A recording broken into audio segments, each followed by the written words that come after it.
we are finally here. This is a thing that is happening on the internet. We have had major roadblocks to get to this moment, but we are finally here at Halfling Wizard Productions, and welcome to the very first episode of QUEERZ, a cinematic, light-hearted, full of Sentai action-y goodness TTRPG.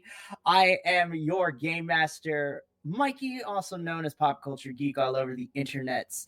And I am here with my lovely cast of players for the evening. So, really quickly, I'm going to go through the introductions really quick, give you a little bit of a setup of what to expect, and then we will just jump straight into the action. So, eeny, meeny, miny, mo, because I know he loves me. Christopher, you shall be the first to go. I really think you're the only person that uses the full Christopher towards me, too. Because I know I can get away with it. Yeah. Anywho, how's everybody doing tonight? This is Chris or Christopher or Riku, depending on what you're watching of me. I am excited for tonight. I'm excited to get right into this with my pirate, which is becoming a thing on this channel. I'm realizing is my character becoming a pirate. So take that as you will. I promised myself and the person who is in charge of this channel that I would be on my best behavior tonight. Oh, trust me. The joke was already made during Vecna, so. Oh my goodness, this is going to be a good time. All right, next up with the introductions is you know him, you love him. He has become a really good friend of mine, and apparently we share way too many people in other areas that he is also colleagues and friends with.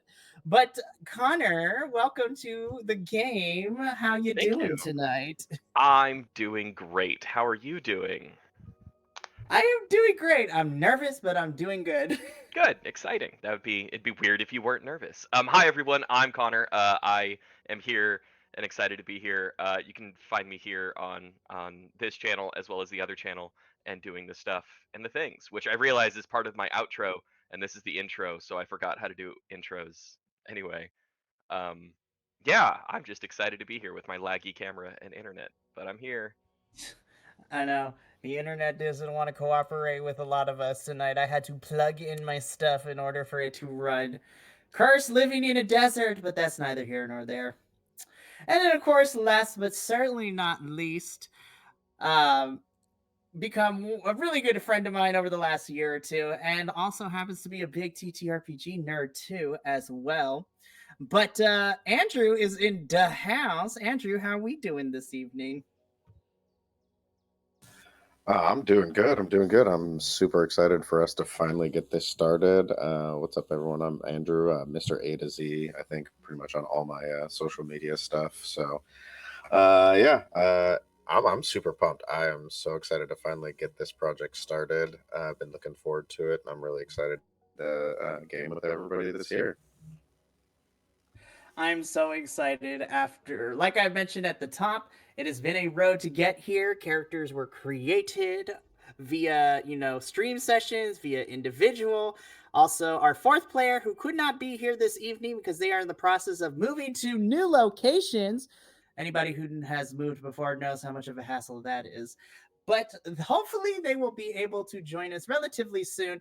And I'm actually really excited for their character to pop up because I think y'all are going to have a great time. But with all those introductions out of the way, let me do a little bit of what I call housekeeping. And since this is the first actual episode of QUEERZ, let me just give you a quick rundown as to what to expect. So if anybody who is familiar with Saturday Night Live and the character that is Stefan, this is exactly how it's going to go. This game has everything. It has campy moments. It has Gabe superpowers. It may or may not have some crude jokes involved, but it will also have a lot of heart, and we may be crying in some capacity. This is a lighthearted game that has emotional stakes from time to time as well, but this game, while we are going to have a great time, we're not going to take ourselves too seriously here. At least I don't, anyways. And now that I mentioned that out loud, my players are probably not going to do the same thing either. Oh no, what have I done? The beautiful thing is that I have ran games with these individuals before in some capacity, and I am super excited. I cannot wait. And this is just a fair warning, too. While tonight might not get too crazy, this is going to be, it is late enough. So if you are not of the age of a certain demographic, you may not want to watch this because while tonight's not going to get as crazy, this is what happens when you play a super gay TTRPG with Sentai Power Ranger powers. Like, it's gonna get crazy. It's gonna get fun. But I promise you it's gonna be a good time. But with all that out of the way, let us begin properly. So, in this world that is, what the current day and age, which is oddly 2024, but also still heavily inspired by 90s anime and whatnot. This is going to be a good time. But in the world that we live in, most people go through their average day to day lives, just living life and 9 to 5, living things, hanging out with friends, doing all sorts of that. However, there's an underlying issue, if you want to call it, that as grand as the world is and as loving as it can be, sometimes we find ourselves at odds with individuals. Some, minor, some major. But the world is always in a constant upflux of balancing between the good and the not so good parts of it.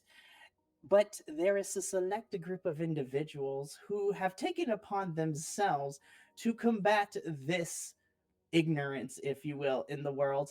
And this is their story. This will be a tale of heroes and amazing adventures and beautiful moments. But let's rewind the tape a little bit and see how this all began, shall we? So, we open up as the sun begins to rise over the horizon line. And, beautiful things happen. The world is great. The sun is shining. The birds are chirping, if you will. And as the sun begins to come over the horizon, the glinting golden rays of the sun begin to shine upon where we are going to be staying for this whole entire game called Chrysalis Bay. So, Chrysalis Bay is a very unique situation in which it blends the modern aspects of society and metropolitan life, but also combines it with the laid back vibes of anything that is located in a tropical island resort. So, think of this as a neo futuristic, but not really island with technology and all the goods, but also, if you walk down a couple of miles, the beach is right there. Anybody who has played Persona 3, this island has been heavily inspired by Tatsumi Port Island and also may or may not have some influences from, the Kalos region of Pokemon. Just putting it out there.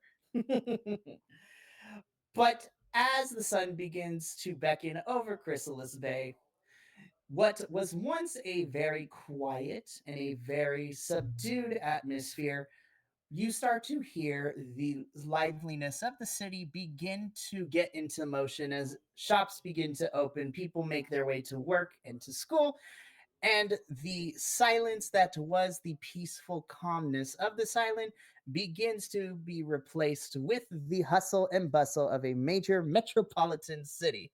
There's cars flying all over the place. People are selling their goods. People are working, going to school, as I mentioned before. And it's what you come to expect from a very metropolitan area. While the city is very fun to explore and full of many, many things, we actually begin our story about on the outskirts of the major city in a more quieter area outside, about a couple of miles away from the major boom of the metropolitan of Chrysalis Bay. And we find ourselves in the countryside a little bit, where we kind of hear the sounds of merriment and amazement and the laughter of children and individuals as we come upon the annual Chrysalis Bay Historic Carnival. So, imagine everything, if you will, that comes with that phrase. We have games, we have rides, we have a whole plethora of things. And while not as jamly packed with individuals as the major city is, This is a historic and yearly tradition in which everyone tends to come out and enjoy themselves. And this is actually where our story begins. So, each of you guys have found your way through one reason or another that you find yourself at this carnival. And so, by the power invested in me and determining the order, let's do some character introductions. So, shall we? So, as the camera kind of zooms through the carnival, showing all the variety of tents and rides and merriment that is to be had, our camera kind of stops for a little bit to give us a very interesting picture. So, Connor, why don't you give us a little bit of an introduction to your character, if you will? I would love to. So over at like the line of food tent areas, there is I kind of imagine if I have the creative liberty to do so. There's it's kind of just like an alleyway, right? With like tables here in the center. Hey, it's actually in the art that's right in front of me. Look at me thinking like an artist, I guess. So sitting at one of these tables by himself with a small notepad and just a little clicky pen is a guy. He has his sleeves rolled up. He's got some tattoos on his forearms. Um, Wearing like kind of like a athletic like jogging jacket, almost like kind of like one of them hoodie type things, I guess. Sleeves rolled up, hood is down, wearing comfortable jeans and some running shoes, little tails of a flannel shirt kind of poking out underneath the hoodie, and he's writing away on this pad. um, and as the camera, I guess, looks over that pad, you can see that the sheets are stained with like kind of like greasy thumbprints, um, and it's a recipe like review almost. And this person, whose name is Warren, is sketching out kind of an analysis of a deep fried Oreo, the remnants of which are sitting on a like a little food boat right in front of him, and he's writing out the right temperature that he guesses that this Oreo was cooked at, the type of oil, how long, and is trying to kind of just word cloud the proper process from start to finish on how to cook this Oreo. He's got ink stains on his fingers, which are like bruised, knuckled. Um, and yeah, it's there's only one Oreo in the boat, and it's about halfway gone. So that's what we see Warren sitting here doing here at this the food area of the carnival. Oh, I love it already. So, Warren, as you are deep into your thought of the analysis of this confectionery treat of what is a half-eaten fried Oreo, and writing down in your little notepad or whatever, Warren, so even out in public, you do have to remember that despite everything that is going on, there's a certain somebody that always tends to pop up in places or make themselves known when you don't need to be. And so, Warren, as you are writing in this, you feel a vibration coming from your side pocket, and as you look down, you see a little keychain kind of stuck to your belt loop, if you will. And of course, because we are being heavily inspired, because we all grew up in the 90s in some capacity, you, clipped to your belt loop is this little Tamagotchi device, if you will. And in Yep. this little, yep, and with this little Tamagotchi device, you already know that once it starts buzzing, you should probably pay attention to it because otherwise, you know, it's gonna cause a little bit of problems. So as you get your little Tamagotchi and look at it, of course, this is nobody new to you. It is your, I guess for now we'll call it a friend, we'll call it an entity, whatever you want to call it. But imagine the paper clip from the old school Microsoft is now embedded into this Tamagotchi. And it's like, hey Warren, what you doing? Hi sketch. I'm trying to work out this recipe to see if I can find a way to maybe pitch it for consumption at work. Um, What are you doing, Sketch? Oh, I'm just hanging around. I'm bored. I just wanted to see what you were doing.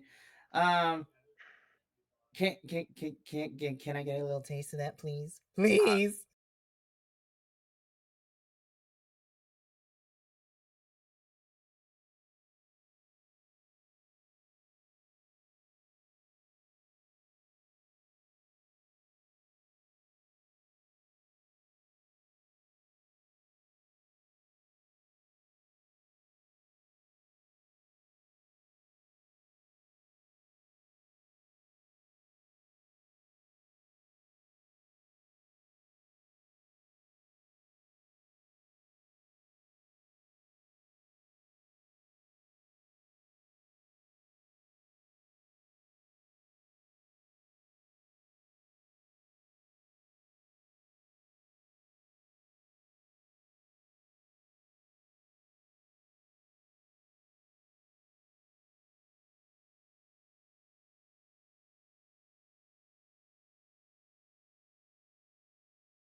Crash on his way out to try and find something a bit more substantial and healthy for himself as well as his little companion. So that is exactly what you do after giving the full analysis of this fried Oreo as far as the ingredients go, how it was made. Very culinary science, if you will. you decide that to balance out the impending sugar rush, you do go start walking around this carnival to look for something of a more healthier variety for Sketch to eat to balance it out. And from here, the camera kind of pans out overhead as Warren is walking around to figure out what is the best possible choice for Sketch to balance out that sugar rush. And then it pans over to, Carnival Row, if you will, where all the games and all the fantastic things are for people to win. There's a cavalcade just full of rows of stuffed animals, giant inflatables. There is like a whole bunch of stuff. A bunch of kids are here. Some teenagers who are trying to impress their significant others, their partners, if you will. We see the classics. We see the softball trying to knock over the milk cans, trying to toss the rings onto the soda bottles, if you will. We see these typical test your strength with the giant hammer and the bell up on it. But funny enough, we cut over to the squirt gun races, if you will, to see who can fill up and pop the balloon the fastest. And you just see a crowd of families with children and teens just in shock and awe as we see a very peculiar individual kind of somehow being able to continue to win this game every single round. But to them, they're not entirely sure why. But we can get a little bit of an explanation. So, Chris, why don't you give us an introduction to your character and why are they so darn good at this game? Oh, I was smiling during all that. Like, oh, I knew it. So, this is you see this shorter gentleman wearing what appears to be a button-up striped shirt and a vest over it, jeans that are kind of ripped in random places, and his name is Kyler. That's Kyle with an R. I when I named I want to be mad at you, but I can't. when I named this character, I had no idea until 5 minutes ago when I realized. I want to be so mad at you, but I cannot. I just came up with that like 5 minutes ago. I was like, oh crap, what did I do? So and he you see him just almost casually using these guns, these water guns, able to hit every target just perfectly. At one time, he's actually using 2 guns at once, and they always also show up in a tie. Reason being is because his outside life, I guess he lives a life of piracy. Um, Going from place to place, enjoying his time on the seas. So he doesn't really actually get too much, I guess, land time, but this was just an opportunity not that he could not pass up. Um, but yeah, he's there. He's showing off with these water guns. Um, and you can kind of see like a pile of like stuffed animals of what he's won just continue to grow minute over minute as he continues to win this game. Just, man, Kyler just racking up the wins here. I wonder why, though. But, Kyler, as you continue to just amaze the crowd that is around us, or around the game itself, eventually the person behind, in front of the counter where it's running the game, it's just some poor kid that needed it's some poor teen that needed a job. This is a high schooler kind of running this thing. this carnival comes to town like once every year, and so they tend to hire the local like seniors in the area and the the college freshmen to kind of help out if they need to. Think of this as like the most stereotypical like carnival-esque worker. This kid has braces. He has a little bit of acne on his face. This is a little bit. He turns to you and it's like, "Hey, man, I know you're really good at this, but like, can we like not, please?" I was like, "You're almost cleaning me out, and I only have a set amount, and I gotta make this last all day." Granted, it is only like 11 a.m. or it's only noon at this point.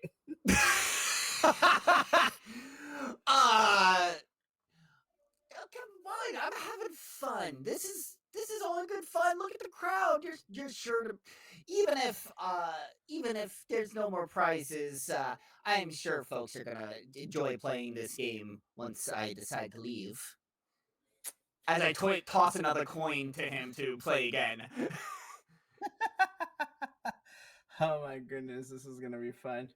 So, with a very heavy sigh, this poor kid is just like, "All right, I guess it doesn't hurt. I mean, you're helping out the carnival, but this is the last one." As he looks at the line, there's a whole bunch of people behind you.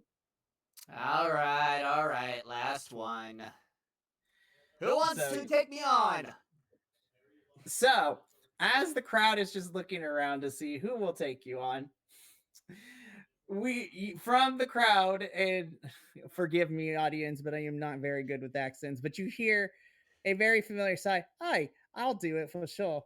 And as you turn around to see who it is from behind, you see a very this is going to be the fun thing. You see an individual dressed in a very long kind of stylish black hooded trench coat with steel-toed black boots. But the more prominent the feature outside of the basic attire, you also see that they are wearing like an AC/DC shirt. They have a very tall spiked mohawk that is colored in very neon green and neon pink, and also has a couple of nose piercings put in and a stud earring in the left ear. It says, "Hi, I'll take you on." And of course, Kyler, as you turn around and you see this individual, for a moment, it seems like the world stops. The world just comes to a halt, and you swear you hear the chorus of angels singing to you. You are familiar with this individual, but it's very conflicted of how you talk and do and act around him. So, yeah. So, Kyler, this is your friend pool slash potential love interest. We don't know yet. It's the beginning of the game. Things might happen. So, but yeah. So, your friend is here, and the world has stopped for 5 seconds, and then it comes back into view. Hi.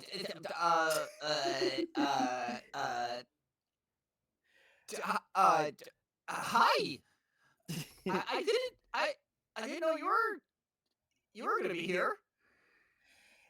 Yeah, I didn't either, but of course, I figured I had nothing else to do, so I'll take you on. I know that you are very fond of this game. It would be such a It would be such a shame if I just decided to beat you here, and kind of gives you a very devilish smirk as it does it. It's like, "Care for a friendly wager?" Oh, yeah, sure. What would you like to wager? Well, and he kind of thinks about it a little bit. "Tell you what, if you win, I'll buy you something around here. Food, souvenir, doesn't matter. But if I win," and against a devilish smile, it's just like, "let's just say that you'll have to go grab lunch with me, or some capacity with that." Oh, uh, okay, I could always go for some food. He's kind of like trying to give to the crowd that he's like like, yeah, I'm gonna win this, but deep down he's like, oh no, no, no, no, no, no, no, no, no. Oh, we love to see it. Alrighty. So we will. So as he takes a seat next to you, he turns and says, "It's like to the best of luck to you, and try not to cry too hard when I beat you." You too. Good luck. Good best. He is a mess right now. He is a mess. We love messiness here in this game. So again, this poor high school senior has it. It's like, alrighty, here's the rules of the game. Aim for the target. First person to make their balloon pop wins. All right, racers, on your mark, get set, go. And the crowd begins to erupt behind you guys as everyone is cheering. And both of you are doing your best to keep the water to hit the target as the target begins to move a little bit. It's neck and neck. It keeps getting close. But then, of course, after a roars applause and everything else, the sound of a balloon begins to pop. And as the crowd looks in awe and amazement, Kyler, you have successfully popped your balloon first, but it was the closest of a millisecond. You barely pulled it out. And the crowd begins to cheer as this poor little carnival attendant is like, all right, here's your 25th stuffed animal. Please, please don't take any more. Thank you. And I look at my friend and I'm like, and I just, without saying anything, just takes the stuffed animal and just hands it to him and goes, good game. as as this individual takes the stuffed animal, kind of just looks at you. It's like, hey, a deal's a deal. Uh, let me go find something to your liking. Shall we? And in a comical fashion, but kind of endearing as well, does the arm out like to hook your arm with theirs? Like very shakily takes his arm too. He is drenched in sweat right now, so I don't know how comfortable this is. As you link arms with this individual, it's just like, don't worry, I promise to take good care of you. Now, what shall we fancy? And kind of just begins to walk you over as you begin to head your way to where all the food is as well. On the outside, you're trying to keep it very calm and collective, but on the inside, you are a raging, screaming teenage girl. It's like, oh my gosh, this is happening! Yeah. Stay tuned for more as we figured out what this individual has in store for Chris. So the camera kind of zooms out once again as Kyler and Q, as we'll call him for now, Q and Kyler begin to kind of make their way over to the food stalls to figure out what Q can buy for Kyler as promised in their little friendly wager. So as this is happening as well, camera begins to pass over, and we find ourselves more so in the, as any good carnival goes, we see the food, we see the carnival games, we see the rides, but now we found our way to what I would like to lovingly call Artist Alley, where all the local vendors and, people who are trying to sell goods here at this, as most fairs and carnivals do, with local goods that we can buy. There's also local artists who have different artworks. There is a small stage where the local singers and bands are currently playing. And of course, at the center of all of this, as you know, we have a band who is playing currently, leaning up against a tree, a little bit off to the side of the stage, kind of taking in the scenery and just taking in the small moment that he can finally breathe. Andrew, why don't you introduce your character to us a little bit and give us a little description about them? You're muted, by the way. It's okay. Someone had to be first. Uh, casually leaning against the tree, trying to find an escape from his responsibilities and his familial pressure. Atticus Wynn, a member of a well established family in the city, the Wynn family. Um, he's about 5'9", tan skin. He's got a well cut, trimmed beard, wearing some nice but casual clothes. He's trying to avoid kind of being noticed while also kind of taking in everything that's going on. And for those that would be paying attention and might have enough skill, would notice that he's also kind of analyzing the area around just to make sure that things are going all right and there's no issues coming up. He spent probably most of the early morning helping his family set up. I imagine it would be, they'd probably be running a booth that would be the classic, like giving out bottles of water or free swag or charity things, and trying to be altruistic as most of his family spends their time and significant money on giving back to the community, putting into scholarships, finding ways to give back to folks that need help and assistance in order for them to also turn around and be able to pay back into their communities as well. This is gonna be a fun one. So, Atticus, as you are kind of just after a very long morning and a very long beginning of the afternoon, you have finally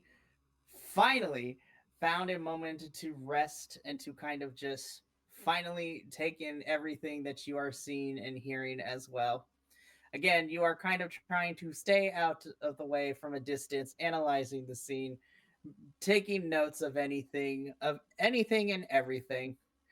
And as you're in the midst of your analysis, if you will, surveying what is in front of you, you feel a slight tap on your shoulder.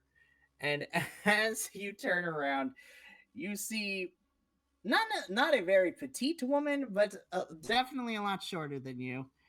A much more older woman, if you will, not in the grandma years, but probably mid 40s, early 50s, where, having her hair tied up into a ponytail that is showing a little bit of dark brown, but also starting to show the salt and pepper, which comes with the age of wisdom of being on this planet for a while. Also, similarly dressed in kind of semi business casual, if you will. You know her, you love her dearly, and this, of course, is your Auntie Sue. So, your aunt is just there, and she is holding a. She's holding two kind of plastic cups, if you will, with lids on it, and she kind of just looks at you and smiles. It's like, now, Atticus, what did I tell you? Not every moment needs to be analyzed. Just enjoy yourself. I promise things are gonna be okay. As she kind of jokingly hands you like the cup full of like this herbal tea blend. He'll take the cup away from her and give her a slight nod of thanks and appreciation, but not fully relax. He'll take a sip of it and let that warmth of, fresh tea kind of go down as he swallows it and spreads throughout his chest. Um, and finally take his eyes kind of off of everything that's happening around it and fully make eye contact with her. He, you know how much I hate crowds like this. There's just so many factors that could, just go wrong, and I hate it when people notice me, and I hate when I have to put this facade on.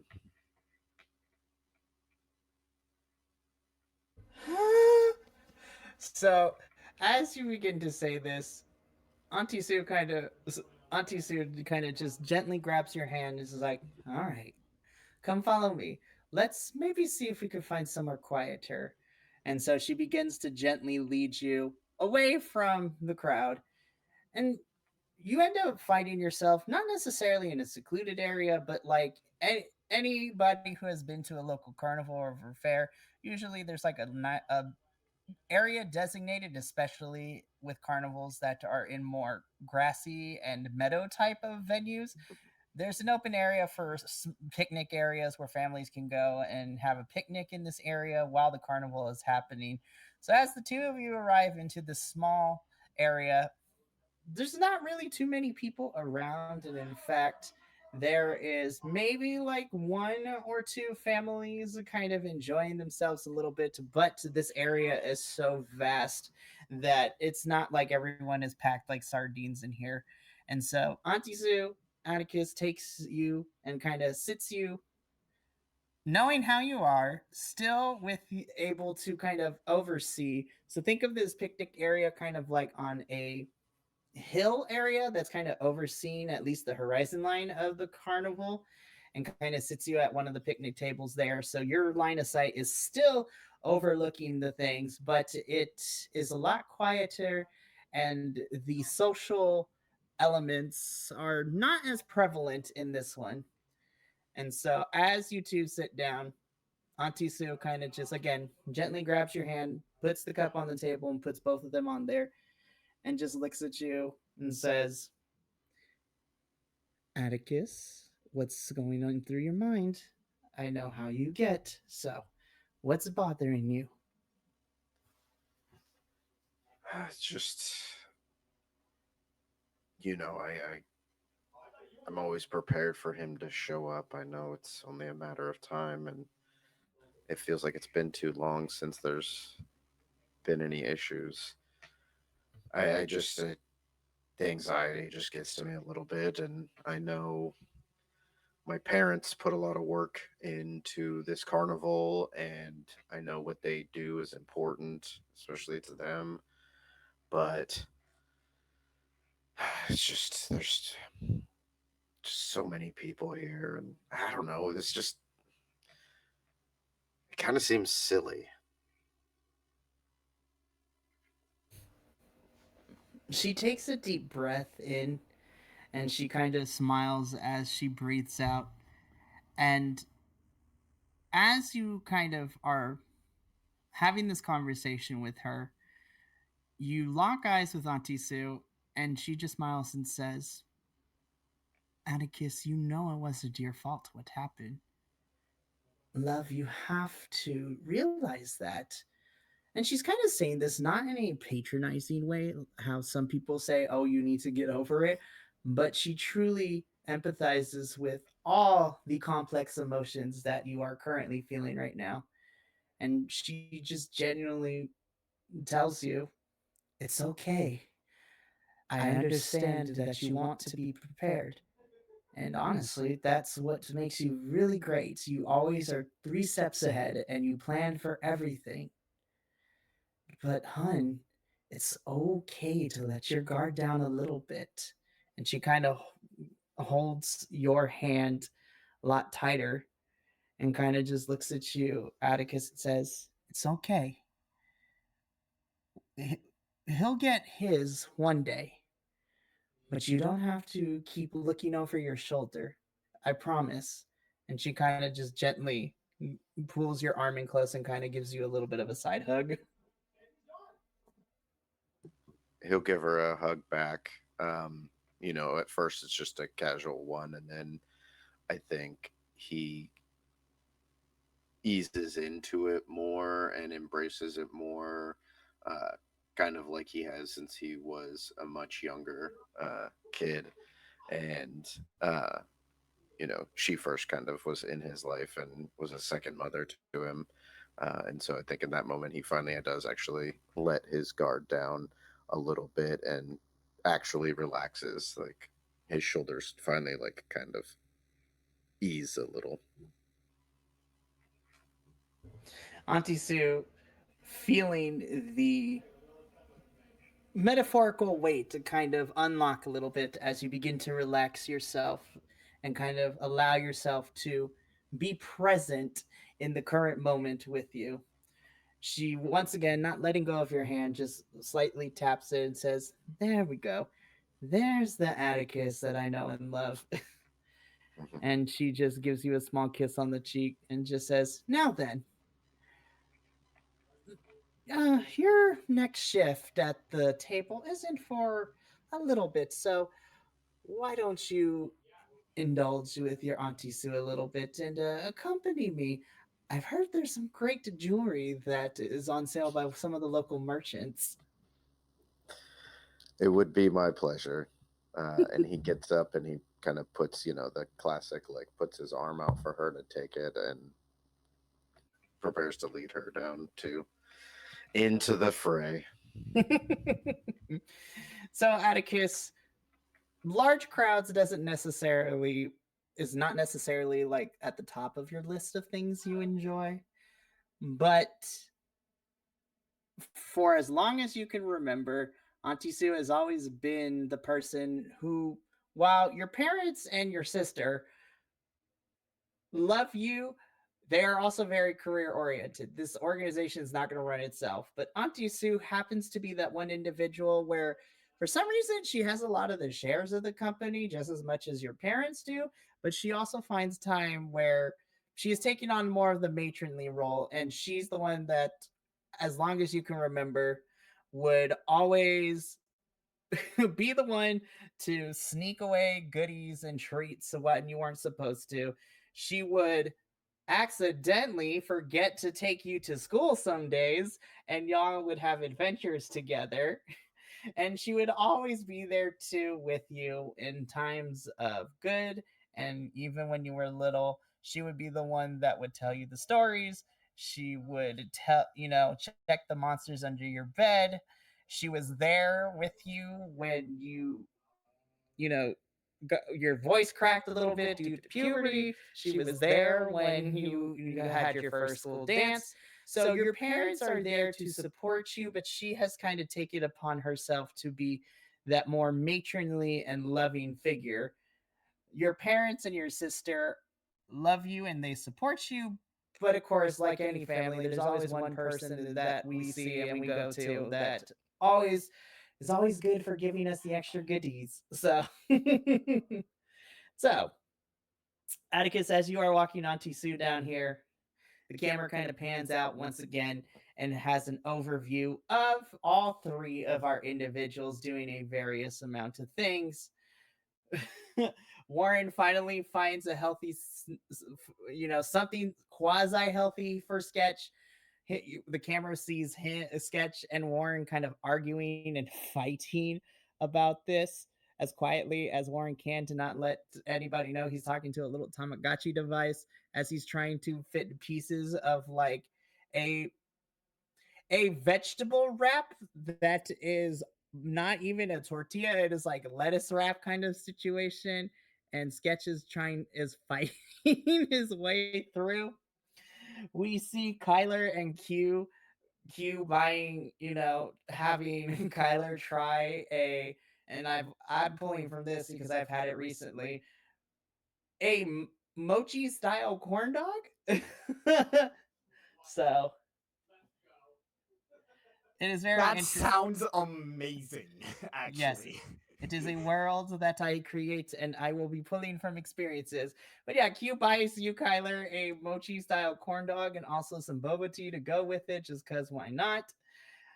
Atticus, you have lovingly, but also unfortunately, have become the shopping bag for your Auntie Sue, who, let's be real, she doesn't need all these things, but she wants to support the local, artisans and talent.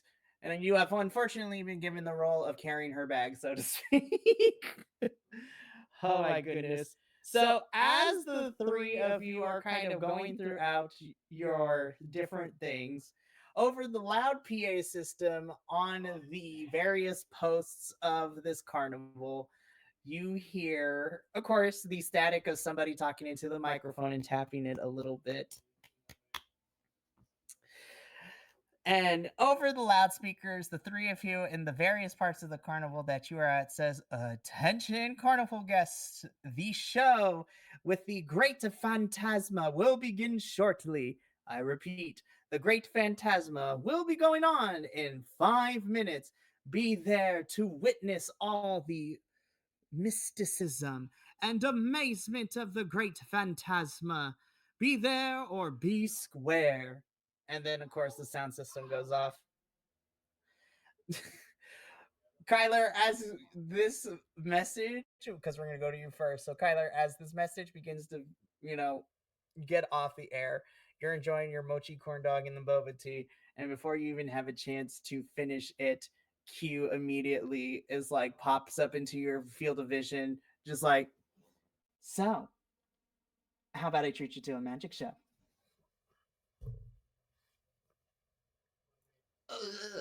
As he tries to hold on to his corn dog, try not to from the shock. Oh, is that what the show is? Yeah, I'm gonna be quite honest. I don't know too much about this magician, but apparently he's big and famous abroad. So yeah, I say why not. I think a little magic and a little bit of a show might actually be nice with your munchy corn dog and your boba tea. Oh, okay. Yeah, why not? I think it would be fun. As he like gives a nervous kind of laugh of like, oh god, oh god, oh god, oh god. Hey, look at that. As long as we've known each other, I don't think I've quite had a dinner and a show with you. There's a first for everything. And kind of just grabs you, like kind of gets behind you and does the thing where he's pushing you forward with both hands pushing against the shoulder blades and kind of pushing you forward. No, let's not dilly dally. We need to make sure we get some good seats for this. Otherwise, we're going to get stuck behind. And kind of looks around and is like, let's try to avoid what happened last year when we had to sit behind, Benny and yeah, uh let's just say no matter how much people tell him he should not have the extra spicy nacho cheese dip because So I'm gonna stop you right there because I am eating right now and I don't want it to come back up. I did not need that memory again. Well, still not.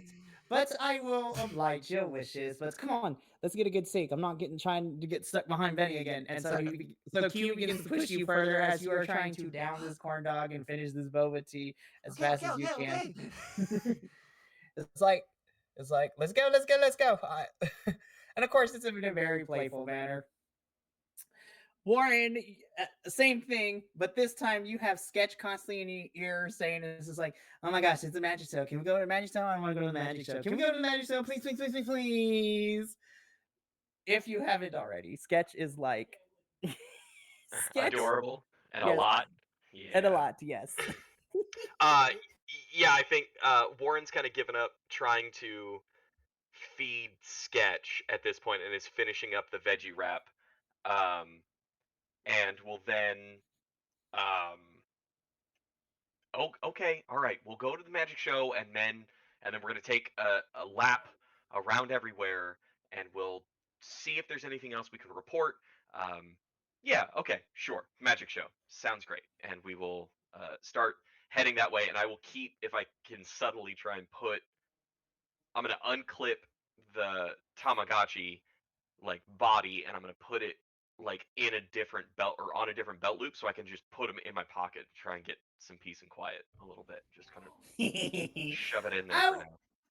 I will say definitely you're able to do so as well. I mean, there's certain you have gotten better at finding outfits that will allow you to also get a peace of mind away from Sketch, because Sketch is adorable and he is awesome, but he is a lot.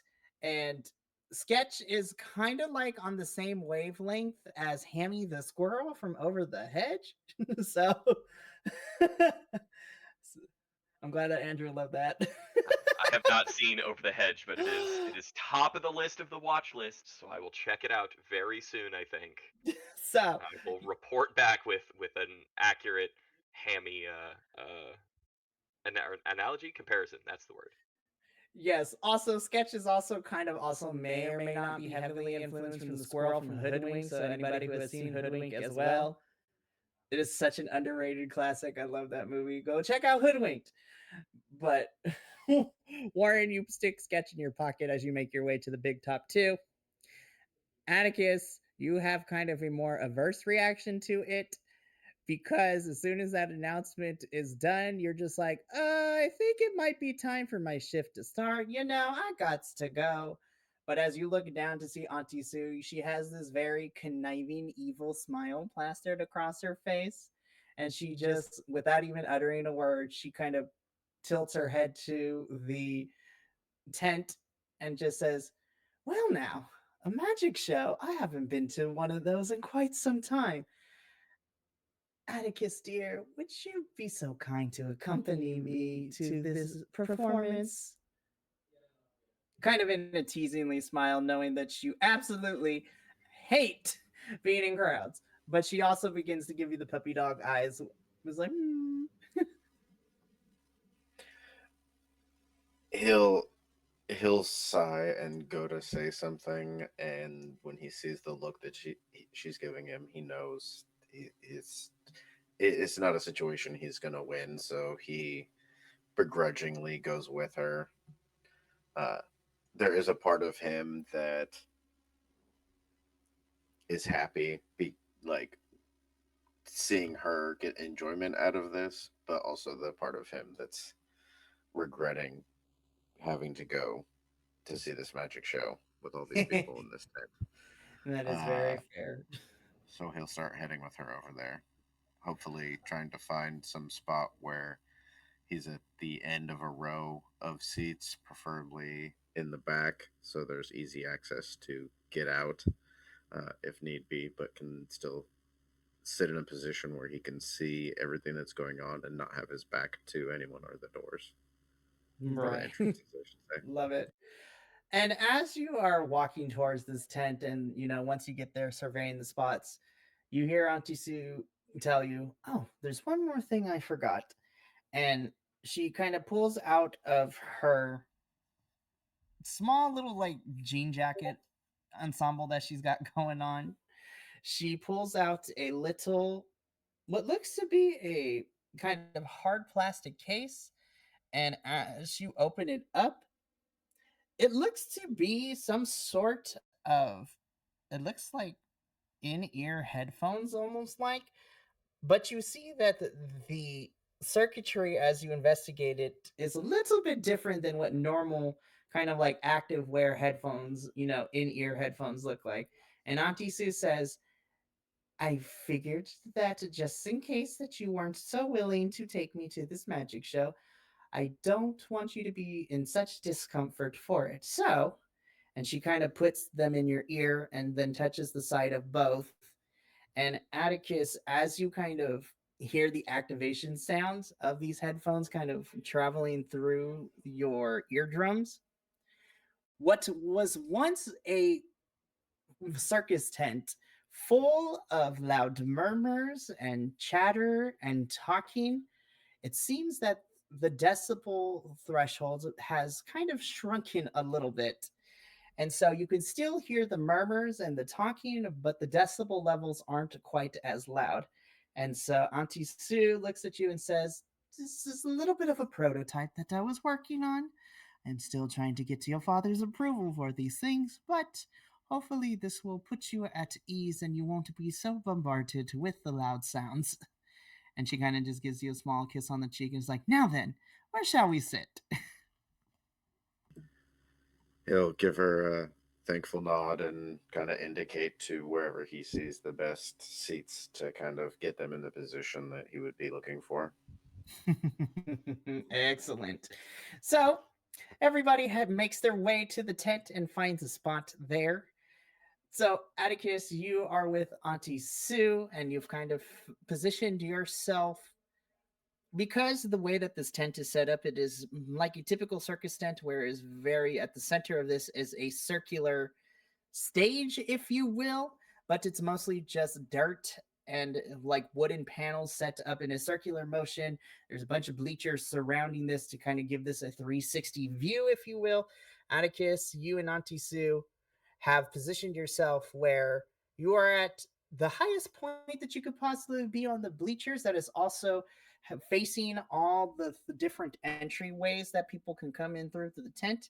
As a child of a military individual and also somebody who has family members in law enforcement, I have been taught very well to be positioned in a way where I could see all the exits. So that's exactly what's coming into play for you, Atticus. Kyler, for you, um, you're not thinking about that too much. You're kind of just following Q as he's dragging you, and he puts you and him in like the very front row of the bleachers to get a good seat. And for you, Warren, you and Little Sketch, you also find your way through. Though you're trying to find a seat where there's not too many people around, so you kind of position yourself like on the very far end near the entrance where not too many people are seated, so you have a comfortable spot looking at the circus or at the show that's about to start, I should say. So after a couple minutes, as the last bit of individuals begin to file in and the curtain tents begin to close a little bit to kind of keep out the sunlight a little bit, the lights in the big top begin to dim a little bit. And over the sound system, you begin to hear this very bombastic, energy filled kind of soundtrack. Um, think of the stuff you hear at Cirque du Soleil, Circus, your very traditional kind of circus music going on, but with a little bit of added flair of like Chris Angel, but better. Um, so the the fog begins to roll in, and then as you guys look above, as the spotlight begins to shine, you see what looks to be a purple top hat kind of begin to magically wave its way down, and it kind of just gently begins to float and land in the center of the stage. And as the hat begins to land, for a couple of seconds, the spotlight just focuses in on this hat, and the music begins to die down a little bit. And as the music kind of comes to a closing crescendo, you see the fog begin to roll over the hat. You are able to still see it, but then you begin to see it shake a little bit. And then, springing from inside of this top hat, you see a leg. And then you see another leg. Then you see an arm come out, begin to feel around the ground, and then the arm sticks itself in and kind of is rummaging it around a little bit until it pulls out a looks to be a person's head. And as he begins to pull himself out, the ringmaster has somehow magically found his way out of his top hat. So, as you are looking upon this scene, and as you are looking at this ringmaster, he's finally able to escape his hat, if you will. And when you guys are looking at this, we're going to change scenes really quickly. You gotta love art, I swear. So, this ringmaster, typical, very circus garb with the pink and the blue undertones of his cape, with the vest, top hat, and a mask. And of course, his ringmaster stick, if you will. So, yes, this was heavily inspired by Tuxedo Mask. So, think of this ringmaster as Tuxedo Mask in Sailor Moon. But this is the great Phantasmo. And as he kind of begins to give these grand gestures, the crowd begins to cheer. And the great Phantasmo looks around, bows a little bit, and then looks up at the audience and begins to say, "Ladies and gentlemen, boys and girls of all ages, welcome to the Carnival of Illusions. I am your host, the great Phantasmo, and today I will be guiding you on a journey through the weird, the wonderful, the slightly scary. But I promise you, by the end of this, you will be changed forever, and you will all be talking about the great experience that you've had here. So, without further ado, let the show begin! And so, as he stretches his arms out in this very grand position, the lights begin to turn on, and a series of confetti cannons begin to hit, doves flying out of everywhere. And coming from the back of the stage, you see all the performers that we are used to seeing in a grand circus. We see people riding on elephants. We see clowns who are juggling and hitting each other with large, overly comedic mallets. We see lions and tigers, acrobats. Think of anything you can possibly think of with a typical circus, and the sights and the sounds begin to kind of cascade and are in each of your faces, but not in an overwhelming way. The excitement, the energy begins to fill the tent as a variety of acts do their thing. We see somebody being tied to a spinning wheel with the knife throwers throwing knives at them. We see clowns trying to escape this tiny little clown car. And we see a whole bunch of different things. And the show begins to go on and on and on as there's not a moment to breathe. As the three of you look around, you see the audience full of children, young adults, people who have more seasoning in life, if you will, grandparents, aunties, uncles, you name it. Everybody is in awe and amazement.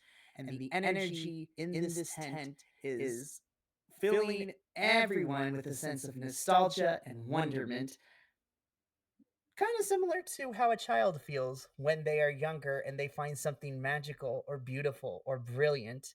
There's that sense of an inner child that never leaves. And even for a brief moment, the three of you are kind of overcome with that also sense of nostalgia as well. But the three of you also begin to feel, even for a faint moment, you begin to feel something grow tightening inside the center of your core a little bit. And as the three of you kind of look on, you notice that the fog that kind of started off the show, it's your typical kind of like white smoke, if you will, kind of like the fog machines rolling. But you swear that there are glimpses of that white fog kind of cascading into kind of a deep velvet purples in some aspects of it. And you begin to feel the sense, though faintly, that something's a little bit off with all of this. So, as the grand spectacular of these visuals begin to die down a little bit, the great Phantasmo comes back into the middle of the ring. Again, taking off his top hat, bowing to the audience as everyone is kind of just cheering and applauding for all of this. And the great Phantasmo, once again, top hat back on, comes back into his performance mode and says, "Ladies and gentlemen, what a spectacular show we've had so far. But now it is time for the part of the act in which I, the great Phantasmo, will show you into another world, something that you have never seen before. But feast your eyes upon this." And with his cane, he kind of plants it into the ground. And in a poof of smoke, you see coming up from the ground, seemingly out of nowhere, a mirror of some sorts. A typical mirror. It's kind of admonished and decorated at a kind of like a funhouse mirror, if you will. So the ones that you find in the fun houses and the halls of mirrors and stuff like that at carnivals and fairs like that. And says, "Now, tonight, I will give you a glimpse into an alternate world where a volunteer of the audience will begin to see themselves in a different light. Will get to see some things that they are unexpected and will be forever mystified and changed by what they see. So tonight, I give you a glimpse into another world.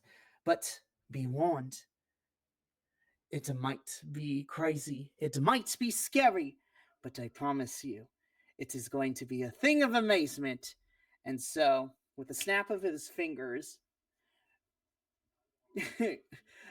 Atticus, a couple of people away from you to the side, you see a puff of smoke kind of come out of nowhere into the audience, and what looked to be a young woman to be in about her late 20s or so. She poofs out of the audience and appears right next to El Fantasma, the magician.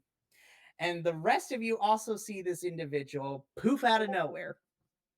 And so, as this individual begins to kind of be taken aback a little bit, look back at their seat, look at the great Phantasmo, look back at their seat, and keep going back and forth in a comedic fashion like, how did I get here? This is crazy. The great Phantasmo gingerly takes this young woman onto the platform and says, "Now, young lady, thank you for being such a good assistant for tonight. Now, why don't you tell the lovely audience what your name is?" In a very surprised and kind of giddy manner, like, "Oh my gosh, I'm actually on stage. This is kind of wild. Um, my name is Rose, Mr. Phantasmo. Please, you can call me the Great Phantasmo.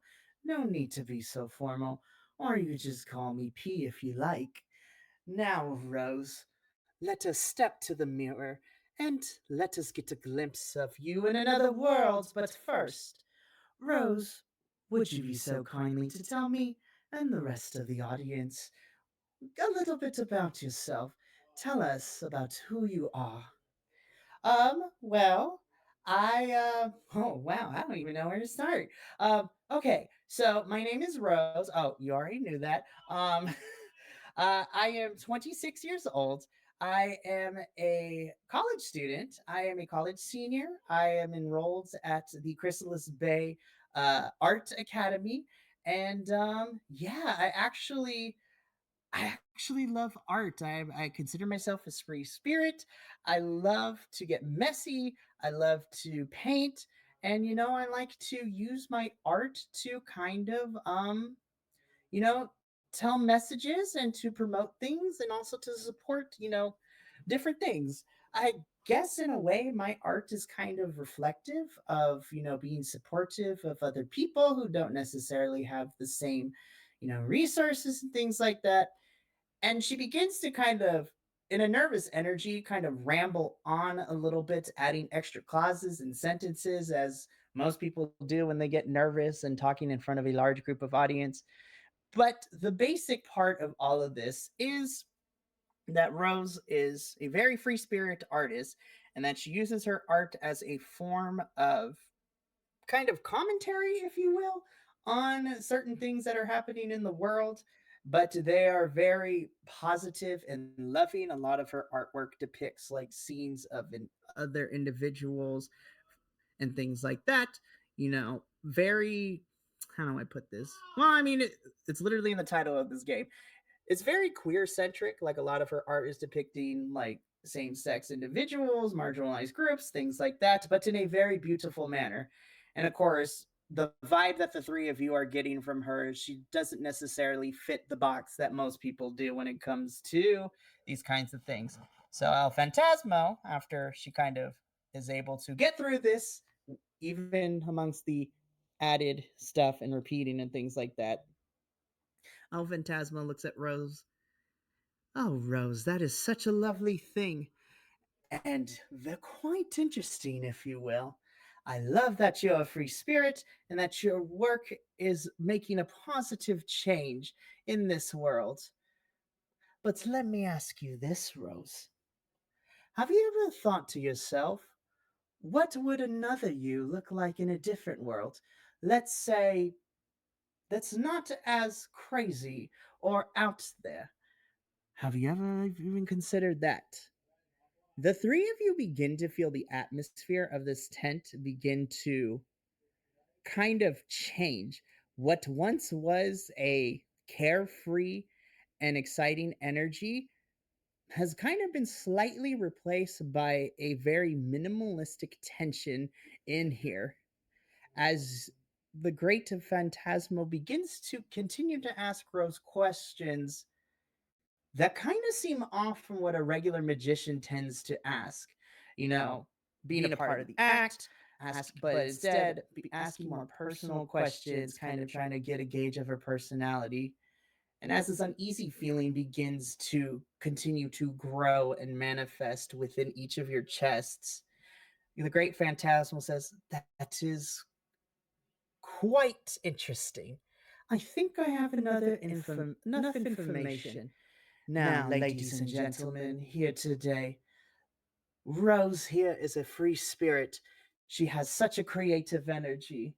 But let us take a glance into a world in which Rose kind of fits the box a little more, if you will. So, Rose, if you would please, step in front of the mirror and let's take a look at what the true you, the other you, looks like." And so, as Rose steps in front of the mirror, you three begin to see kind of an image begin to coalesce, and the rest of the audience does as well. So the mirror begins to coalesce as if there's like a screen inside of this mirror that's turning on, kind of like when you turn on an old school TV and it has that sudden blink of flash energy as it turns on, and kind of thinking it that way. But as this mirror begins to coalesce and it begins to turn on, if you will, you see the image start out kind of fuzzy, staticky, if you will. Nothing more than probably just a mere outline of what looks to be Rose, but not enough details to be a part of it. And as the image becomes to be more in focus, the three of you kind of see Rose step back a little bit in astonishment, as in this image of the mirror, you see another Rose, but there's something a little off about it. She has the physical features of Rose, but that's as far as the similarities goes. Instead of this vibrant, off the wall, modern, hip kind of outfit that Rose is wearing, you see in the mirror that hair is straightened, tightened back, more formal, kind of more wearing an outfit that is more stereotypically more feminine, if you will. And I'm not even going to make you guess into what it is, but this mirror is showing Rose a more idealized version of herself. But you can see the expression on Rose's face begin to go from one of awe and amazement to one of a little bit taken aback and not necessarily vibing with what she's seeing right now. Rose turns to the great Phantasmo and begins to say, "What is this? What am I looking at?" And kind of just with the tip of his hat and kind of just seeing nothing more than his mouth, the three of you begin to see this twisted smile begin to kind of creep across the face. It's like, "Oh, my dear Rose, this is the other you. This is the you that most people see. Or I should say, this is the more idealized version of you. Now, do you want to see something else?" And Rose kind of begins to pedal back a little bit. She says, "I think I'm okay." "Oh, but why are you so scared? Trust me, I promise you're gonna have a great time."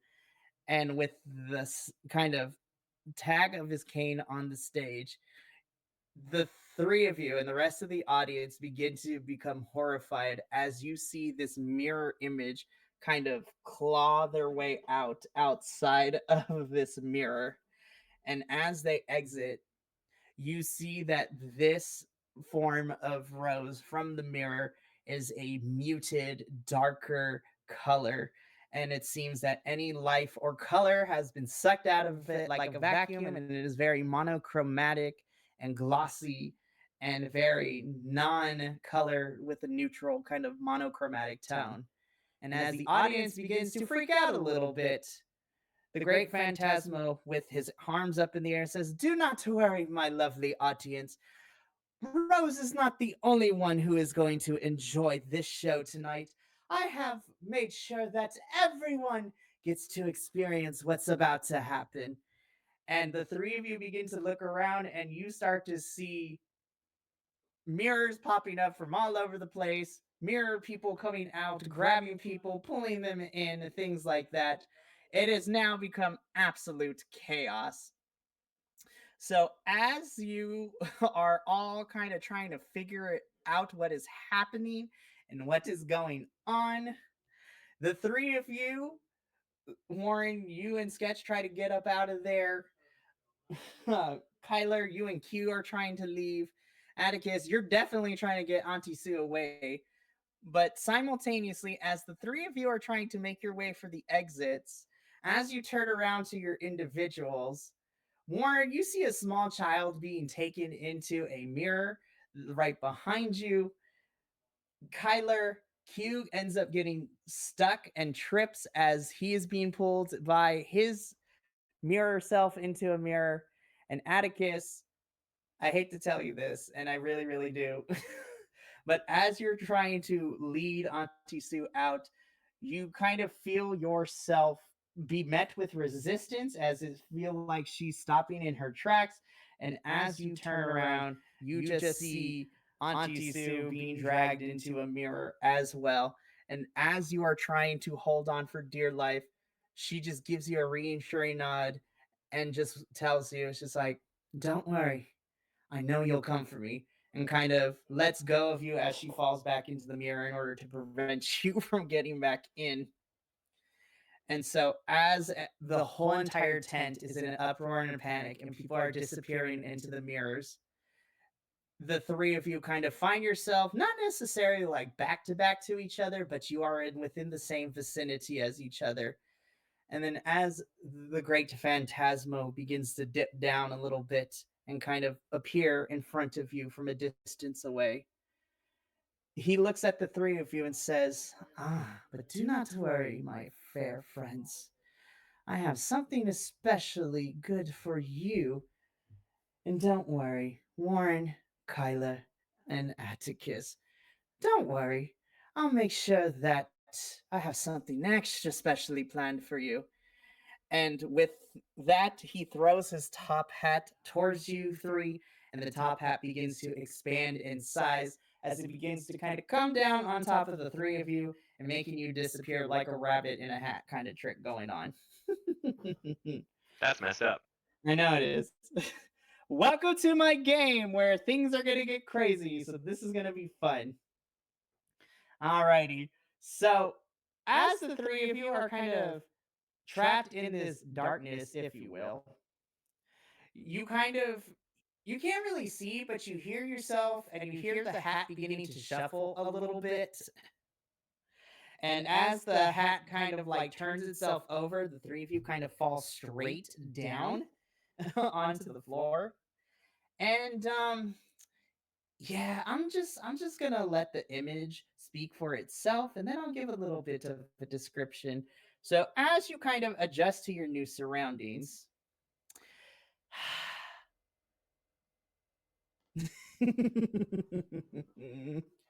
so you find yourself in a, for all intents and purposes, you find yourself in a hall of mirrors.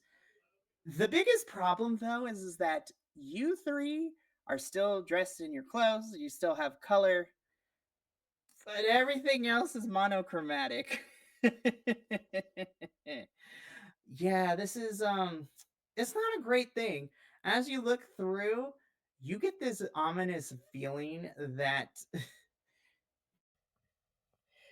there's something more sinister at work here in this Hall of Mirrors. And literally, the only thing that the three of you see in front of you is just a singular hallway with mirrors lined up against it. And far down in the hallway is this giant, very, you know, French style era like door with the accoutrements and look made of marble, embroidered in ivory and gold, accents against it. Now, as the three of you are looking at all of this, the three of you look at each other and you realize that, oh, it's about to go down. So, I'm actually going to let the three of you kind of interact with each other for a little bit. Now, I will say, you are not necessarily the best of friends, but you are very aware of who each other is, and you eat, and the three of you share, for all intents and purposes, let's just say the three of you share a magical secret. So, I mean, the floor is yours. You guys find yourself in the Hall of Mirrors, so what would you like to do?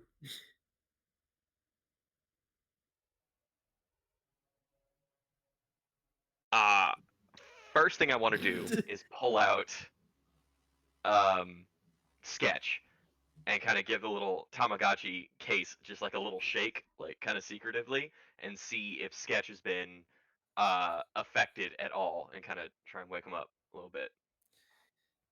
Okay, so as you pull out your Tamagotchi device and you give it a little shake to see the status of Sketch, he is awake, and he goes from the idle animation of him sleeping in a bed to now he's awake, and he kind of whispers, he's like, Warren, I'm getting that this is not the vibe, so what is happening? What is happening, man? Hey, okay, I just want to make sure that you're doing all right. So it looks like I know you were kind of in my pocket for all that, but it looks like we're in this weird mirror dimension. But I'm gonna get it figured out. So I just need you to stay quiet and don't draw attention to yourself. And you're just gonna go right back in there. And I kind of shove right back out in there. No protest, no nothing. Just deep in the pocket. And then I will turn and face my fellows. And all right, guys, what the hell is going on here? I don't know, but what the hell is that? What the hell was what? The mirror thing? No, what were you talking to? No, it's like an emotional support thing. I don't expect. Look, it's not important right now. What most important is where are we and why are we here and what do we do now?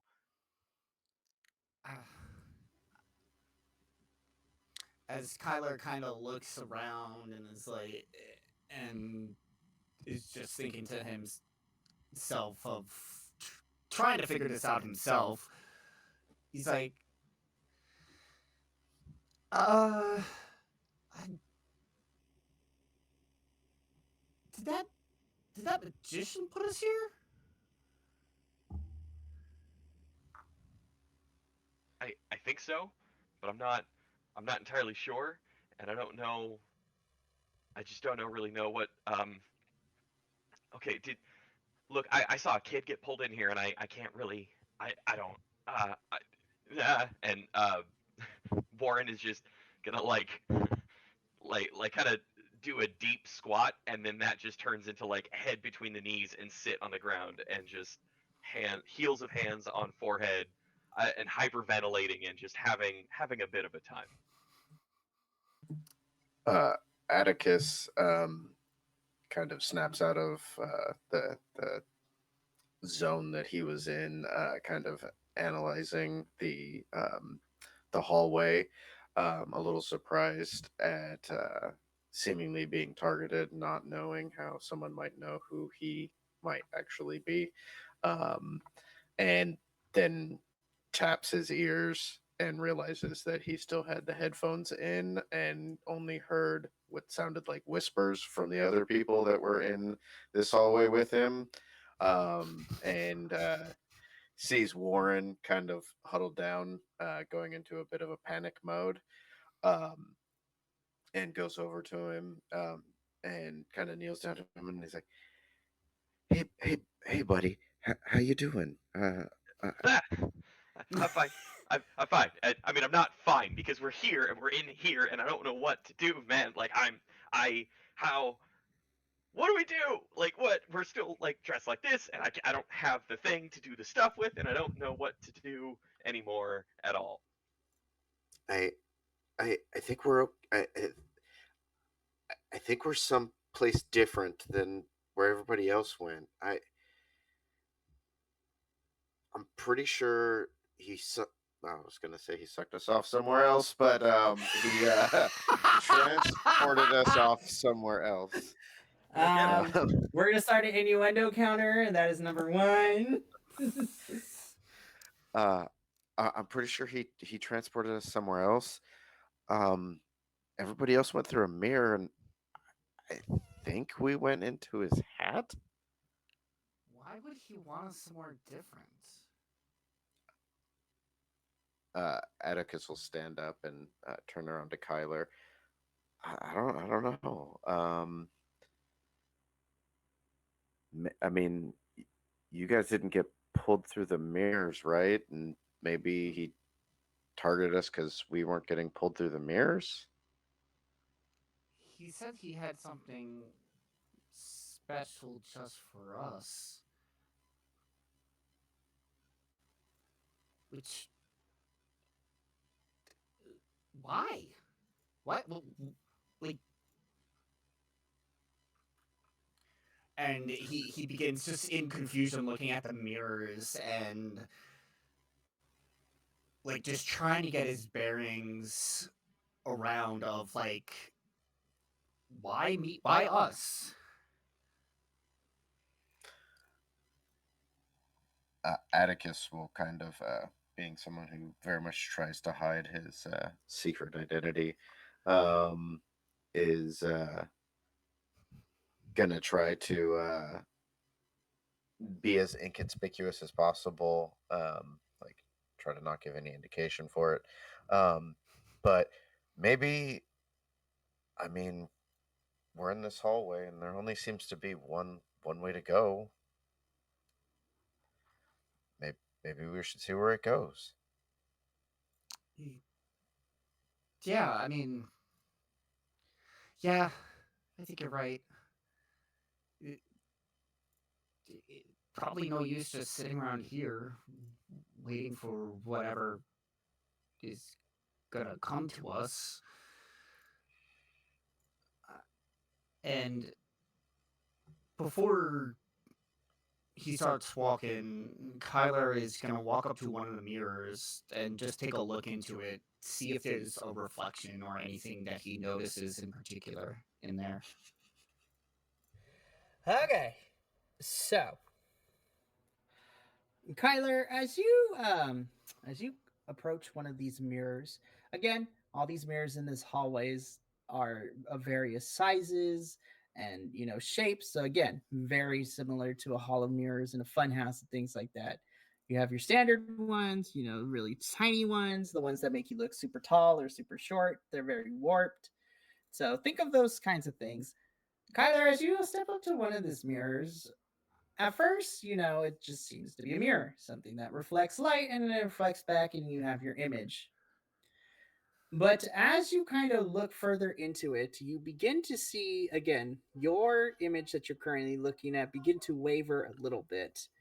And then as you know, continue to view this sight that is happening within the mirror, it kind of dissipates a little bit. And again, there's your reflection staring back at you. Or that's what it should be. Okay. Kyler, you see that you are staring at a reflection, but this is not of you.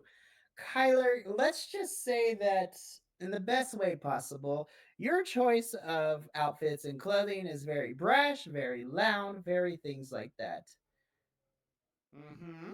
This reflection is none of those things. It is very muted by the book, very standardized, if you will. And the expression on this reflection's face is like one of something devoid of life. There's no joy, there's no spark in it. It is very, in the words of Dolly Parton, 9 to 5, if you will. It's very typical, kind of like this is what most people would view as normal, if you will. There's something else that kind of bothers you with this, though, too. Mm-hmm. You see that this reflection, unlike the other reflections that were at the circus and the carnival, which were, for all intents and purposes, kind of like shadows from Kingdom Hearts, if you will, very devoid of life and just very dark. This one's a little bit different. It looks like it's a very more antiquated, mechanized, if you will. You see kind of like slits around where the mouth are, as if it was looking like Slappy the Dummy from from like Goosebumps, if you will. It's Oh very, God. it's very wooden, very, but it is dressed very, despite it being very like muted and toned and normal looking. What worries you is the fact that this thing looks like porcelain skin, almost like glistening in the reflection, and you just see that it's devoid of life. But standing, even for a faint moment, you start to see kind of little glistening of what looks to be silver strings coming from like the shoulder blades and from the arm movements. Essentially, you are basically looking at a porcelain marionette version of yourself.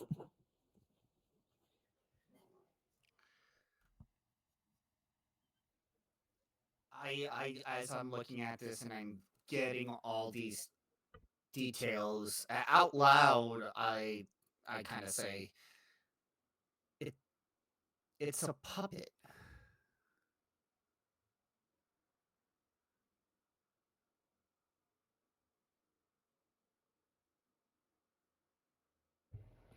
And he's Can got, we see that through the mirror? Oh, absolutely. yeah, I kind of bring y'all's attention to it. You know, Warren, still sitting on the ground, looks between like the splits in his fingers at that puppet and just like locks up in terror. And what is that? Do you know that puppet? No, well, I don't know. It's kind of dressed and looks like me, but it's not me. And I kind of try to move my head to see if it moves its head with me. This is gonna be fun. Anyways, I know the things that you're not supposed to do, so I'm gonna do them. okay, so Kyler, as you kind of tilt your head to see if the reflection inside the mirror does the same thing, it does, but it is very off-putting because as it tilts its head, it kind of just like twitches a little bit, and you hear like the porcelain cracks a little bit as it is trying to, match what you are doing on the outside of the mirror. It's not doing anything crazy. It's not coming out and attacking you, but it's just very off-putting. And the sounds of the porcelain creaking and move and this, marionette moving itself, because it is a very narrow hallway and a very long hallway, the crack kind of echoes throughout the hallway. And you can kind of hear in the distance it echoing off the walls in this hallway. I immediately So stopped it's doing just that. staring at you with, yeah. So you I stop. immediately stopped. You're like, okay, I'm done. Okay, that's it. Oh lordy. Crap.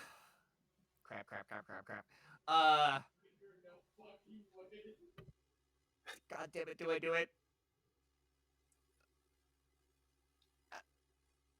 Kyler goes and puts his hand on the mirror.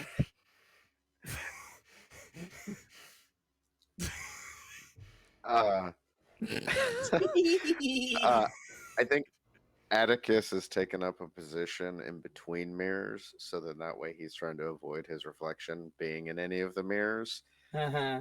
And his instinct would definitely be to grab Kyler before touching the mirror. Ooh. With how a bit shaky Kyler is doing this motion, I'm going to give it to him that he's able to pull me away just with how slowly I'm thinking Kyler's like slowly putting up because he knows this is a bad idea, but he's gonna do it anyway.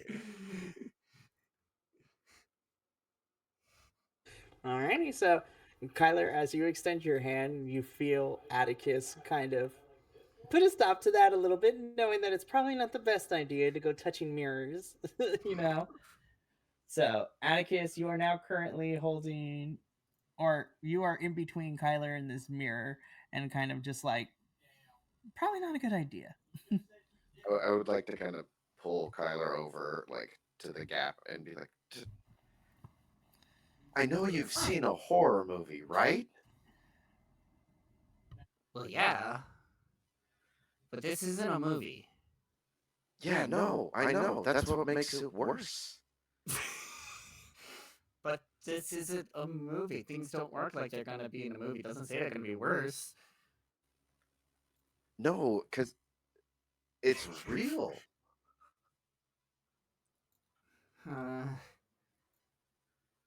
It's a puppet. We got pulled into a hat, and other people were getting pulled into mirrors. And it's a puppet that looks like you. It's interesting of what's going on in Kyler's mind right now. Because he's trying to convince himself that this is by saying that it's not real, saying that it's fake, saying that it's a puppet, it's a toy, is kind of helping him be like it's gonna be okay.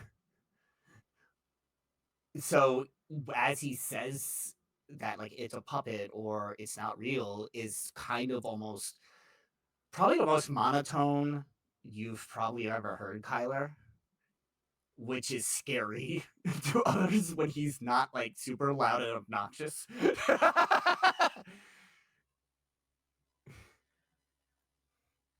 But yeah, he's almost like stun locked after seeing it.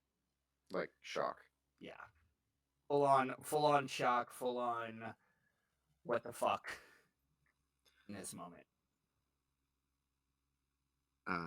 Atticus will try and get Kyler's attention to Warren. Hopefully, it's that whole trying to help somebody else will help with that.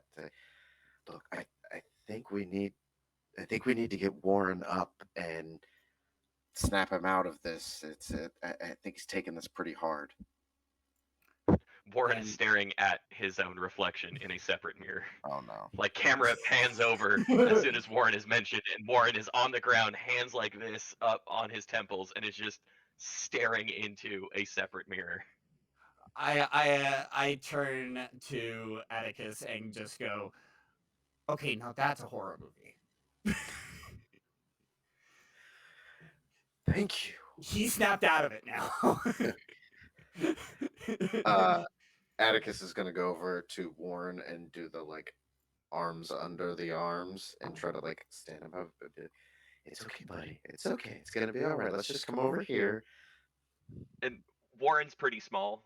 Like he has a very slight build, and so just lifting him up is one of the easiest things you'll ever do in your life because his weight is very evenly distributed between like across his Ichabod Crane style like gangly body, and just lift him up, and he's just like all limbs of just oh my god, and hyperventilating still.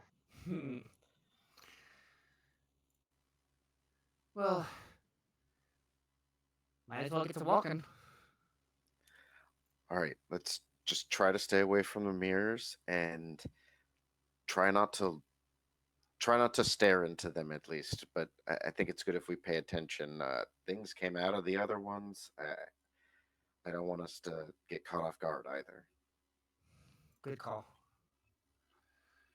And I think we might need to have another set of eyes for his sake. I think because I think we should go down the hallway in like a straight line and keep Warren between us. Good call. Good call. Yeah, Warren will very easily walk along with everyone, and now that you've snapped him out of his hyperfixation on the mirrors, is more than happy to just stare straight ahead and walk down this long hallway to see what we can find. You tell us what's ahead. We'll keep an eye on the mirrors. Sounds like a plan. All Yeah. right, let's go. Okay. Cool. Awesome. So, before we continue with the action, just a little bit of insight of my crazy brain. All of my players know that I tend to run a lot of lighthearted games, but I am also a fan of horror and the uneasiness feeling. And I think there's a lot of fun when it comes to mirrors that you're going to find out that comes from my little twisted mind that tells a good story. Welcome to my world, gentlemen. This is going to be fun. Alrighty. So Atticus is sandwiched in between Warren. Not Atticus. Warren is sandwiched between Atticus and Kyler as the two of you are on guard duty, so to speak, to make sure that as everybody's walking down this hallway, Atticus, you are looking straight forward, and well, not Atticus. Sorry, Warren is looking straight forward, and Kyler and Atticus are making sure that nothing pops out of these mirrors. Kyler and Atticus, as you are looking out for these mirrors, are you looking at the actual mirrors or not really? I picture Atticus is kind of doing the looking ahead, but using his peripheral, and every once in a while kind of glancing more in the mirror direction, especially when they're in the gaps between the mirrors. He's looking like at him from an angle, so he wouldn't be looking directly at the mirrors. Okay, that's fair. Kyler's also kind of looking ahead, and we'll take a few times. We'll turn back and try to look back at the mirrors they pass to see if anything's coming at them out of the mirrors and such. He is resisting the urge to look directly into the mirrors so hard. Like a couple times he'll glance into the mirrors and then just immediately shoot his head away. But no. And just keep going. Okay. All right. So as the three of you trek down this very long hallway, again, being on either side of you is mirrors on the left, mirrors on the right, and the only sound that is keeping you company outside of, the eerie creakiness of the floor is your footsteps as well. When you want to talk about like pure echoey horror, this is exactly how I imagine it. Just the three of you in the quiet of this hallway with nothing but your footsteps keeping you company as the only other sounding board, if you will. What seems to take forever, you eventually find your way getting close to the end of the hallway. And as you are getting closer and closer to this door, you begin to see, as you come closer into view, that this door that you saw from the other side of the hallway initially, now upon further inspection, this thing is huge. This is like comically grandiose for no apparent reason. And it is piped in, it is marble with, accents of gold and ivory. And there are pictures, if you will, of kind of like twisted versions of like little cherubs and dying flowers adorned on this door as well. I don't like this. Totally normal. Totally normal. Keep going yourself. I don't like horror movies, bro. I honestly don't. Now, is I'm sure this Kyler will be or fine. Chris talking? No, this is Chris speaking. I hate horror movies. Huh. Hold on. Hey Google, all lights on, please. Why was that to red? What the fuck? No. Don't worry, it's perfect lighting because you're about to see some blood. No, I'm just kidding. There we go. Better. I'm sorry, I don't mean to scare you. I promise. But No, it's you're go- fine. You're It's gonna be fine. fun. I'm just being weird. See, I knew I asked you're one of the people that was the right choice for this game. Welcome to my madness now. All right, let's get back to it. So the three of you find yourself in front of this door. Thankfully, there's no mirrors adorned anywhere.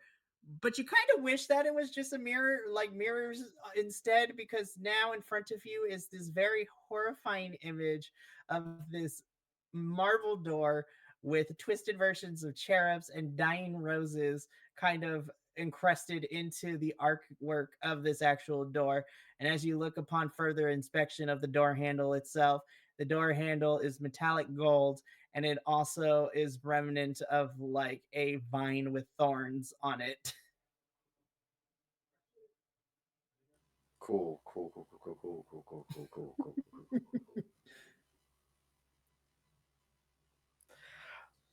I Okay. how long have we walked for? Let me see. I will say it probably took you to get from one end of the hallway to the next. It probably took you like a good 15-20 minutes, I'll say, because this was a really long hallway. So it took you a little bit to get there. Got it. Okay. Yeah, Warren will definitely have shaken out of it, kind of worked through the uncomfortable feelings and fear. And as they approach the end here, has shifted his gait to being a lot more like balls of his feet and like ready to kind of run or dart in any kind of direction. Not so much relying on the others for like walking through, but has kept like focus straight ahead and is like hands are up, loosely balled fists right at about shoulder height, and is floating and kind of hopping from foot to foot a bit as they approach this door. Cool. So when you say that the doorknob, does it actually have thorns? Is it like a spiky doorknob? I will say that it's like a spiky doorknob, but it's more for the artwork itself. It's not going to make you bleed if you touch it. But it's like fine. It looks like a thorn. It looks like a vine with thorns in it, but it's not going to like make you bleed if you touch it or open it up. It's more design element, not actual practical. Mm-hmm. All right. Atticus will give a look back to the others and say, okay, just keep an eye out, indicating back towards the mirrors, and he'll reach out for the doorknob. Cool. So you reach for the doorknob, and the cherubs come alive on the door. I'm just kidding. No, so as you kind of put your hand, Atticus, onto the door handle and kind of pull down and kind of push to open this grand door. Funny enough, as big as this thing is, as you push the handle and push it in, think of it as like a very large door that is super tall and super wide. But then as you open it up, it's just like a smaller door, like a regular normal sized door opens inside. So it's like this whole entire thing was just nothing but a facade. It was being fake. So as you open the door, you kind of peek inside, and it is very dimly lit. And the only thing you can see immediately from the precipice of this doorway is it looks to be some sort of storage space, if you will, for all intents and purposes. Kind of like an attic, if you will, but like on the ground level. So again, think of this as like a weird mansion-esque situation where these rooms are not going to be in any nonsensical order. Like, but from the precipice of the door, you see that it's dimly lit, and you see it looks like some sort of storage space, kind of similar to an attic or a storage, unit, if you will. But unless you go in further, that is all you are able to see.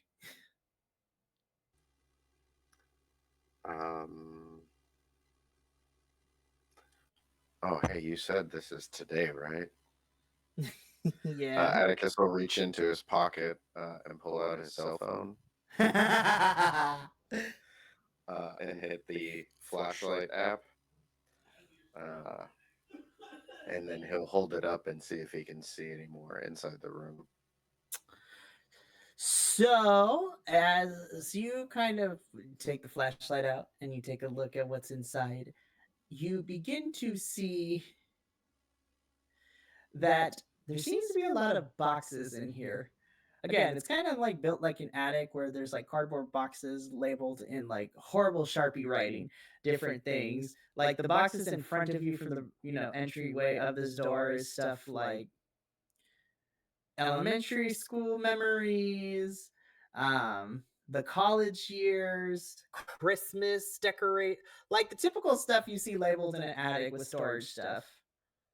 However, what kind of makes this a little bit more interesting is,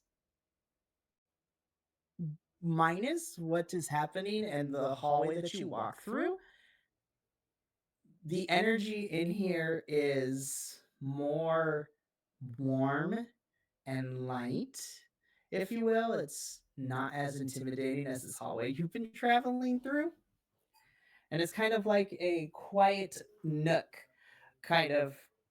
Think of it like a safe room of some sorts. So, that is what you see immediately with this flashlight. Atticus will turn back to the rest and kind of give one of those. And take a few steps into the room. Cool. So, Atticus, you begin to walk through the door. Kyler and Warren, do you follow Atticus? Yes. Yeah. Cool. It like takes a second. It's a little bit of a, oh my, I don't want to be out here alone, and then scramble inside as well. Sweet. Alrighty. So as the three of you kind of walk into the room, you walk through the entryway, and as soon as all three of you step in, the room begins to fill with, light, but like kind of like candelabra light, if you will. So again, lowly lit, but you're able to see a lot in front of you. And as the three of you enter this, the door closes behind you. It's like whoosh, closes out of the way. But you don't get the sense that you're in any danger. So as you take a look around this room, again, it's kind of situated as an attic with a whole bunch of boxes. It's a little dusty in here. You see, like, in the corner, you see like a cobweb of some sort. And you see a little spider just chilling there, but it's just chilling. Like, it's like a regular sized spider. Typical attic stuff.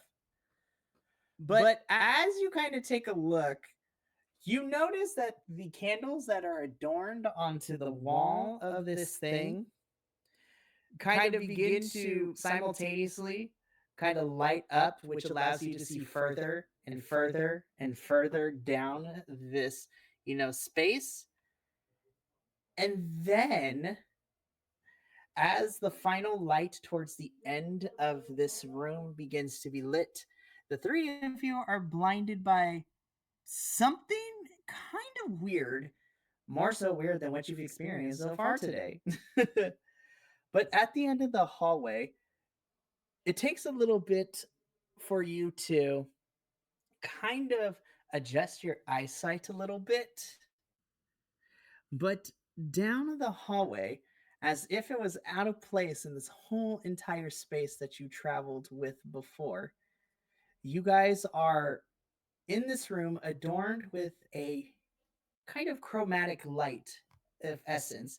And down the hall, standing kind of by itself, you see what looks to be a heart made of various pieces of stained glass, colored, kind of being the light being reflected off the stained glass from the candlelight, kind of just sitting there at the end of the space. And as you kind of take that picture in, the three of you begin to hear echoes of what sounds like like youth, a teenager, like the same voice, but like doing multiple things, saying multiple things like, I can't be this way. I'm like, that's not normal. People aren't going to accept this. People are going to think I'm too weird. And you just hear all this echoing. And as you hear this echo, you see the heart, the stained glass heart at the end, begin to vibrate a little bit and shift. And then it explodes. And in a blinding chromatic light, you see a mirror in place of this heart. And you don't need to get close enough to see it, but inside you see a reflection of a young teenage boy, but it doesn't look like the twisted reflections that came out of the mirrors at the circus, or even the mirrors that you encountered in the hallway. This seems like a standard mirror, and you see this young teenage boy in this mirror, normal looking, very messy hair, like baggy clothes a little bit, and kind of just looks like it's floating there. And then the reflection kind of looks up at you, and it locks eyes with the three of you. And you just hear all these voices kind of stop. And then in unison, you hear, please, I need your help. And that is where we're going to end the session for tonight. Lordy, lordy, lordy. I know. Good stuff. But congratulations, gents. You have made it through your first session of QUEERZ. Oh, I'm so excited. So are we. Like, I know I'm speaking on everybody else, but it sounds like this is gonna be good. Yeah, absolutely. Oh my goodness. I love it so much. I mean, of course, like it's not a thing to say. I was like, I worked hard on this, but of course, I didn't know what direction I wanted to take us, honestly. And then I was like, you know what? Let me just see what works. And honestly, I'm excited. And this is just, we're halfway through this thing. I am so excited for the second half of this opening adventure because it's going to be really, really fun. Oh my goodness, but that is going to be it for us here at QUEERZ this evening. Oh, I am so happy that we were able to finally do this. So, once again, my name is Mikey. I am very lucky and very blessed to be the GM for this wonderful game. And of course, I'd like to give a shout out to my players, not our players, my players, Chris, Connor, and Andrew for being here this evening. Thank you, boys, for allowing me to tell this beginning part of the story. And I'm just super excited to bring what's next. So, really quickly, because I don't want to miscommunicate, but we will be back in 2 weeks on Saturday, December 7th, for our second session where our intrepid heroes, or are they heroes quite yet? Who knows? But our group of individuals find themselves in this weird mirror world. What is this all about? Who is the boy in the mirror? What is happening? Where are their loved ones? What is about to go down? Well, you're going to have to come back in 2 weeks on December 7th to figure all that out. But until then, from myself, my players, and Halfling Wizard Productions, thank you for being here. Remind yourself that you are worthy, you are loved, and never be afraid to be weird and to be queer. We will see you later, but until then, ta-ta for now.